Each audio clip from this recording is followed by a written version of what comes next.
Ngoja niandike jina. Stand by Chanika. Stand by Chanika.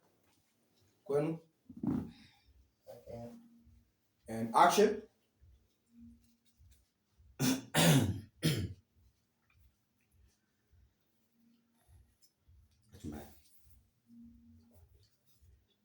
Muda umeenda sana. Inabidi uwahi basi, maana mume wangu anakaribia kurudi sasa hivi. Kwa nini sasa saa ngapi?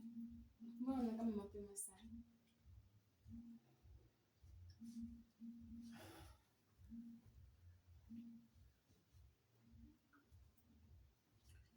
Saa 3 kasoro.